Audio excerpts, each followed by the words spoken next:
What we have in front of us here is a classic definite integral problem. They love to do this type of game where they're going to give you some values of some definite integrals here, and based upon those values, they want you to determine another definite integral's value. Keep in mind that when we're dealing with definite integrals, when I've got the integral from a to b of some equation here, that what this is this is really telling me the total area between the curve and the x-axis, starting at whatever that a value is and ending at whatever that b value is. And so what's going on there is the integral is just adding up all of that area and giving you a total value for what that area would be over that interval. So what you want to do is basically work some number lines. I start off with the first integral they give me. So I've got negative 3 to 2 of f of x dx, and they're telling me that that total area is going to equal negative 7. So I just start off by drawing out that interval on a number line. So starting at negative 3 and ending at 2, I know the value of that is going to be negative 7. I then go to my next integral, and I go the integral from 6 to 2 of f of x dx, that's going to equal negative 2.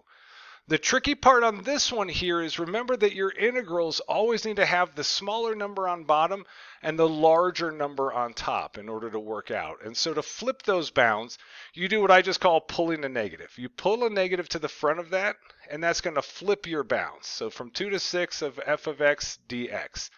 What that means, though, for our answer down here is that our answer is also going to have a negative happening to it. So that negative in this situation is going to end up giving us a positive 2. So now I know what that integral in the right terminology looks like. So my integral from 2 to 6 now is going to end up equaling a positive 2 out of there. So I go ahead and I go up to that same number line I was working with, and conveniently it starts at 2, which is where I'm starting at. And I'm going to go all the way out to 6 here. So from 2 to 6, and the value in that space is going to be positive 2. Now that we've got everything we know in place, now we come back and look at what they're asking us for.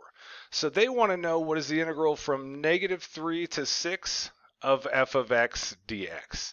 Well, what that's saying is starting at negative 3 and ending at 6, what are all the areas added up? Well, if I look back up at my number line now, I can see that starting at negative 3 and ending at 6 happens when I add the two values that I already got out. So I know that this integral is going to equal negative 7 plus 2, adding those two areas together, giving me a result of negative 5. So when you're dealing with definite integrals, the easiest way to handle them is to draw out a number line and see how the pieces add or subtract to give you the section of the number line that they actually care about. Thanks for watching my video. If you liked it, please click that like button and subscribe.